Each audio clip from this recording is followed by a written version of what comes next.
అందరికీ నమస్కారం. Welcome to signal TV. నేను వందన. ఈరోజు గన్ పార్క్ దగ్గర చాలామంది స్టూడెంట్స్ వచ్చారు. వెంటనే ఫీజు రియంబర్స్మెంట్ బకాయిలు వెంటనే చెల్లించాలని ఇక్కడ తెలంగాణ రాష్ట్రం నుంచి స్టూడెంట్స్ వచ్చి ఇక్కడ ధర్నా చేస్తున్నారు. అసలు ఇక్కడ ఏంటనేది వాళ్ళని అడిగి తెలుసుకుందాం. అమరవీరుల స్తూపం దగ్గర చదువుకుంటున్నటువంటి విద్యార్థుల కోరిక ఒకటే, మాకు ఫీజు రియంబర్స్మెంట్ జరగాలి. ఎందుకంటే గత ప్రభుత్వంలో రాజశేఖర రెడ్డి పీరియడ్లో ఇవ్వడం జరిగింది, అది కంటిన్యూస్ అవుతుంది. ఇవాళ ముఖ్యమంత్రి గారికి మంచి ఆలోచన వచ్చింది, కొన్ని ఆలోచనలు చాలా బాగున్నాయి. నేను పోయాను, నేను ఎక్కడ కరీంనగర్ సిద్దిపేటలో పోయాను, అదేవిధంగా నిన్న భద్రాచలం పోయాను. ఆ స్కూళ్ళల్లో గురుకుల స్కూళ్ళల్లో కానీ పిల్లలు చదువుతున్న స్కూళ్ళల్లో అందరికీ వారికి ఏది బ్రేక్ఫాస్ట్ ఇస్తున్నారు, లంచ్ ఇస్తున్నారు, రైట్. దాంతోపాటు బెడ్షీట్స్ ఇచ్చిండ్రు, దాని తర్వాత కాస్త వాళ్ళ అకౌంట్లో ఇస్తున్నారు. ఇవన్నీ మంచి కార్యక్రమే. కానీ ఫీజు రియంబర్స్మెంట్ ఎందుకు చేస్తలేరు అనేది పెద్ద కోరిక పిల్లలది. చాలామంది పిల్లలు ఫీజు కట్టలేని పరిస్థితిలో ఉన్నారు. ఏది తల్లిదండ్రులు పోయి ఏదన్నా ఇళ్ళల్లో పోయి బాసాన్లు కడుగుతారు, ఇల్లు ఊకుతారు. అలాంటి కుటుంబాలు ఉన్నాయి. వారికి న్యాయం జరగాలి. ఎందుకంటే ఏ ముఖ్యమంత్రి కూడా సామాన్యంగా ఫైనాన్స్ మినిస్టర్ అవుతారు, లేకపోతే ఇండస్ట్రీ అవుతారు, హోమ్ మినిస్టర్. కానీ ఈయన విద్యాశాఖ ఆయన చేతిలో పెట్టుకున్నాడు. కాబట్టి నా request as a senior Congress నాయకుడిగా ఒక పెద్ద డిమాండ్ ఉన్నది. ఎన్నో నువ్వు మంచి కార్యక్రమాలు చేస్తున్నావు, ఈ ఒక్క కార్యక్రమం చేస్తే పిల్లల భవిష్యత్తు కూడా బాగుంటుంది అనేది నా ఉద్దేశం. నేను తప్పనిసరిగా as adviser to the OBC ఏది అప్లిప్మెంట్ మీద ఇచ్చింది. కాబట్టి నేను ముఖ్యమంత్రి గారికి లెటర్ రాయడం కాదు, పర్సనల్గా కూడా చెప్తాను, ఇది ఒక్కటి చేయి. ఎందుకంటే breakfast you are giving, lunch you are giving, bedsheets you are giving, but ఏది పండుకునేందుకు అన్నీ చేస్తున్నావు. కాదు వండుకుంటే వాళ్ళ అకౌంట్లో కూడా వస్తున్నది. కానీ ఫీజు రియంబర్స్మెంట్ ఎందుకు డిలే చేస్తున్నారు? దానివల్ల ఇవాళ ఆల్ బీసీ సంఘాలు కానీ అన్ని సంఘాల వాళ్ళు, అన్ని పార్టీల వారి కోరిక ఒక్కటే ఉన్నది. ఇది ఒక్కటి చేస్తే నేను కూడా ప్రతి బహిరంగ సభలో ముఖ్యమంత్రి గారిని ప్రేజ్ చేస్తా. ముఖ్యమంత్రి గారు చేసే మంచి కార్యక్రమం ఇవన్నీ మంచి కార్యక్రమాలే. ఎక్కడైనా పొరపాటు జరిగితే ఏది భోజనాలలో కానీ తిండిలో చేస్తే దాని మీద సీరియస్ యాక్షన్ అని కూడా చెప్పాను. ఎందుకంటే పిల్లల భవిష్యత్తు అందుగురించే నువ్వు విద్యామంత్రిగా తీసుకున్నావు. విద్యామంత్రిగా నువ్వు ఇలా ఏది స్పోర్ట్స్ సిటీ చేస్తున్నావు. మా అందరికీ సంతోషం. ఎందుకంటే ప్రతి పిల్లగాళ్ళు నువ్వు ఆడాలే, వరల్డ్ కప్లో ఏది గోల్డ్ మెడల్ తేవాలనేది నీ ఉద్దేశం. మెస్సీని కూడా తీసుకొచ్చావు, ఏది ఫుట్బాల్ ప్లేయర్ను.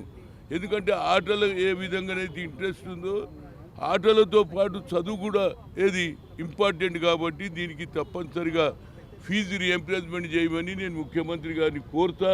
ఈ ప్రభుత్వము దుర్మార్గంగా వ్యవహరిస్తుంది. ఉట్టిగా మాటలు తిట్టుకోవడము, అది చేయడం తప్ప వేరే ఏం లేదు. ఒకవైపు చూస్తున్నాను, నిన్న ఒక దుర్మార్గుడు 6 మందిని చంపేసి చెడు వ్యసనాలకు అలవాటు పడి, ఇంకా విద్యార్థులు చెడు వ్యసనాలకు పోకుండా ఒక మంచిగా భవిష్యత్తు తెలంగాణ తెచ్చుకున్నది 100 మంది 1000 మంది ప్రాణాలు తెచ్చుకున్న తెలంగాణ. ఒక మంచి తెలంగాణ పిల్లలను మంచి ఎడ్యుకేషన్ ఇవ్వాలి, మంచి ఎంప్లాయ్మెంట్ ఇవ్వాలి. వాళ్ళ భవిష్యత్తు ఇంకా బ్రహ్మాండంగా చూడాలి. పేదవాళ్ళు కూడా గొప్పవాళ్ళు కావాలని తెచ్చుకున్నాం. ఇలా పాత పద్ధతితో కొనసాగేటువంటి దాన్ని పాత బకాయిలు చెల్లించకుండా కొత్త విధానం తేవడం, రెవెన్యూ రికవరీ యాక్ట్ పెడతాం, మీ అకౌంట్లో వేస్తాం, మీరు కట్టకపోతే మేము జైలు పెడతామని భయపెట్టి చేయడం చాలా దుర్మార్గం. కౌన్సిలింగ్ స్టార్ట్ అయింది. వివిధ రూపాల్లో నిరసనలు వ్యక్తం చేసినా కూడా చీమ కుట్టినట్టు కూడా లేదు ప్రభుత్వానికి. ఒక బిల్లు పొంగలేటి బిల్లు ఆపితే అయిపోతుంది. ఒక వారం రోజుల బిల్లు ఆపితే వీళ్ళ ఫీజు రియంబర్స్మెంట్ మొత్తం అయిపోతుంది. వీళ్ళంతా లక్షల మంది ఒకసారి ఒకవేళ కాలేజీలో ముందే డబ్బులు కట్టాలా. మీరు ఫీజు రియంబర్స్మెంట్ ఎత్తేస్తే లేదు మేము బ్యాంక్ అకౌంట్లో వేస్తామంటే కాలేజ్ అడ్మిషన్ ఇవ్వరు. ముందు ఏం తేవాలి? ఆ తల్లి బంగారం అమ్మి తేవాలన్నా, పుస్తమెట్టలు అమ్మి తేవాలన్నా, లేకపోతే భూమి అమ్మి తేవాలన్నా, లేకపోతే ఏమన్నా ఏదన్నా అవయవాలు దానం చేసి చదివాలని చెప్పండి. కనుక ఇదంతా ఆలోచన చేయట్లేదు. మరి విద్యాశాఖ మంత్రి ఆయన ముఖ్యమంత్రి దగ్గరే ఉంది కనుక వెంటనే ఆలోచన చేసి పాత పద్ధతితో కొనసాగించాలి. లేనట్లయితే విద్యార్థులు కంట్రోల్ తప్పితే వాళ్ళు ఎవరు ఆపలేరు దాన్ని. మొన్న రేవంత్ రెడ్డి మా పరిపాలనలో విద్యకే ప్రధాన పాత్ర ఉంటుంది అన్నారు. మొన్న ఏం చెప్పారు? చదువుకుంటే జాబ్ వస్తుందో లేదో నాకు తెలియదు, కానీ స్పోర్ట్స్లో జాయిన్ అయితే మాత్రం గవర్నమెంట్ జాబ్ వస్తుందని ఒక మాట అన్నారు. మరి దీనిపై ఏం చెప్తారు? నేను కూడా స్పోర్ట్స్ మినిస్టర్ పనిచేసిన. స్పోర్ట్స్లో ఎన్ని ఉద్యోగాలు వస్తాయమ్మా? ఎంతమందికి ఉద్యోగాలు వచ్చింది చెప్పండి. స్పోర్ట్స్ ఉండాలా. దేశానికి రాష్ట్రానికి పేరు రావాలంటే చదువు లేకుండా ఉట్టి స్పోర్ట్స్ ఎట్లా ఉండగలుగుతాడు?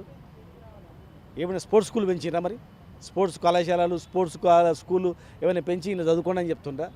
ఏం లేదే. ఎంతమంది మన గురుకులాల్లో సరే భోజనం లేక చనిపోతున్నారో చూస్తున్నాం మనం. కొత్త హాస్టల్ పెట్టినరా? మరి విద్యా విధానం మారిందా? పుట్టిగా ఏదో చెప్తే కాదు కదా, ఉన్న విధానం చేయండి ముందు. బీసీలు, ఎస్సీలు, ఎస్టీలు, ఓసీలో ఉన్నటువంటి పేద విద్యార్థులు వాళ్ళకు కూడా ఉంది స్కీము. ఈడబ్ల్యూఎస్ కింద ఉన్నటువంటి వాళ్ళందరూ ఎక్కడ పోవాలి? పేదవాళ్ళందరూ ఎక్కడ పోవాలా? ఒక ఎకరా ఉన్నాడు వ్యవసాయం చేసుకుంటే అట్లే చచ్చిపోవాలా? ఇళ్ళలో పని చేసుకుంటే పిల్లల్ని చదివియొద్దా? బాగుపడొద్దా? కనుక దీన్ని చాలా రాంగ్ రూట్లో ఉంది ప్రభుత్వం. విద్యార్థుల విషయంలో మేము చూస్తున్నాం కదా, మేమందరం జైళ్ళలో పోయి కొట్లాడి తెలంగాణ తెచ్చుకున్నది వీళ్ళ భవిష్యత్తు గురించే ప్రధానమైనటువంటిది. వీళ్ళ భవిష్యత్తు ఖరాబ్ అయితే మేము ఊరుకోం. పిల్లలు ఏమన్నా అన్కంట్రోల్గా కంట్రోల్ తప్పిపోయినట్టే మాత్రం ప్రభుత్వం బాధ్యత వహించాల్సి వస్తుంది. చదువుకుంటే ఉద్యోగాలు వస్తాయో రావో నాకు తెలీదు, ఇంకా వాళ్ళ జీవితాలు మారుతాయో లేదో నాకు తెలీదు, కానీ స్పోర్ట్స్లో జాయిన్ అయితే మాత్రం గవర్నమెంట్ జాబ్స్ పక్కా వస్తాయని ఒక స్టేట్మెంట్ ఇచ్చారు మొన్న. మరి దీనిపై ఏం చెప్తారు? అంటే స్పోర్ట్స్ జాయిన్ కావాలి, అది వాస్తవమే.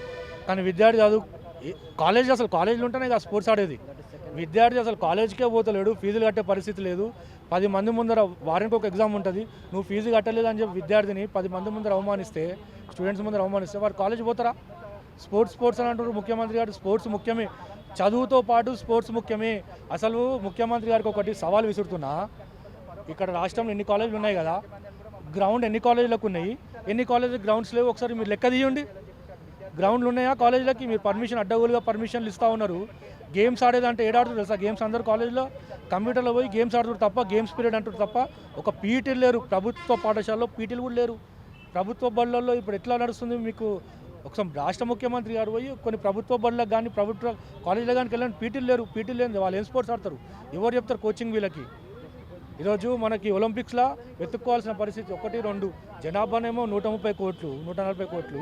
ఒలింపిక్స్లో 2 మెడల్స్ వస్తున్నాయంటే ఎటువంటి చిత్తశుద్ధి చూపిస్తుందో రాష్ట్ర ప్రభుత్వం కూడా తెలుసుకోవాల్సిన పరిస్థితి ఉంది. రాష్ట్ర ప్రభుత్వం ఇవన్నీ కాదు, మాకు పెండింగ్లో ఫీజుల బకాయిలు చెల్లించాలి, లేకపోతే మాత్రం తాడో పేడో తెలుసుకుంటామని రాష్ట్ర ముఖ్యమంత్రి హెచ్చరిస్తారు. మీరు ఇప్పుడు ఫీజు రియంబర్స్ రావట్లేదు కదా, మీరు ఏ విధంగా ఇబ్బందులు ఎదుర్కొంటున్నారు? అంటే మా మమ్మీ వాళ్ళు టీ స్టాల్ పెడుతుర్రు, అయితే టీ స్టాల్ పెట్టి మా మమ్మీ చదివిస్తుంది. రోజు ఏదో ఒక దండం చేస్తాం, కానీ ఇంతవరకు గవర్నమెంట్ ఫెసిలిటీస్ చేయలేదు విద్యార్థులకి అని మేము కోరుకుంటున్నాం.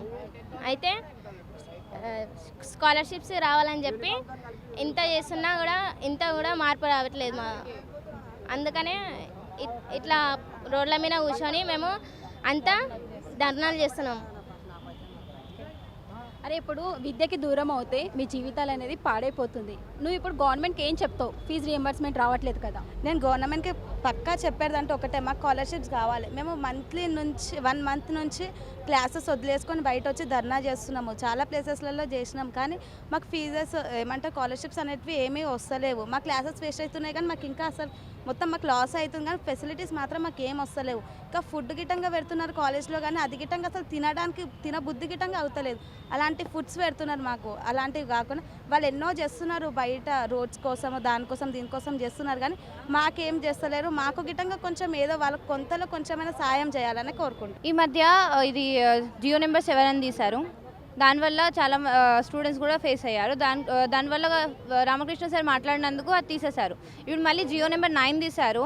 దాంట్లో 1 వీక్లో వాళ్ళు గవర్నమెంట్ వేసిన డబ్బులు 1 వీక్లో కట్టకపోతే మా పైన మళ్ళీ కేసు వేస్తారని చెప్తున్నారు. లక్షలాది మంది స్టూడెంట్స్ చదవకుండా డ్రాప్ అవుట్ అవుతున్నారు. ఎందుకంటే వాళ్ళకి స్కాలర్షిప్ వస్తలేదు, డబ్బులు వస్తలేవు. చాలామంది స్టూడెంట్ మిడిల్ క్లాస్ ఫ్యామిలీ నుంచి వస్తారు. వాళ్ళకి ఎలా ఉంటుందంటే పేరెంట్స్ ఒక ఫార్మర్ ఉంటారు, ఒక టైలర్ ఉంటారు. అలాంటి పేరెంట్స్ ఇంటి నుంచి పిల్లలు వచ్చి ఇక్కడ గవర్నమెంట్ స్కూల్స్లో చదువుతున్నారు. ప్రైవేట్ స్కూల్స్లో కూడా చాలామంది టీచర్స్ లెక్చరర్స్ ఎవరు ఉంటారో వాళ్ళందరూ ఫీజెస్ కూడా ఎక్కువ తీసుకుంటున్నారు. దానివల్ల పిల్లలు చాలా ఫేస్ అవుతున్నారు. ఎలాగంటే ఇప్పుడు బస్ పాస్, ఇప్పుడు స్టూడెంట్స్కి బస్ పాస్ కూడా చేయించుకోవాలి నెలకు ఒకసారి. ఆ బస్ పాస్, మళ్ళీ వాళ్ళకి ఎగ్జామ్ ఫీజు, అడ్మిషన్ ఫీ అనేసి ప్రతి దానికి డబ్బులు గవర్నమెంట్ తీసుకుంటుంది. మాకు ఫీజు రియంబర్స్మెంట్ ఏది తీశారో అది మాకు వద్దు. ఎలా స్కాలర్షిప్ అమౌంట్ మాకు ముందు నుంచి వేస్తున్నారో సేమ్ అలానే మా కాలేజెస్కి అమౌంట్ వేస్తే దానివల్ల మేము ఫీజెస్ కూడా కట్టుకోవచ్చు, అడ్మిషన్ ఫీ కూడా కట్టుకోవచ్చు.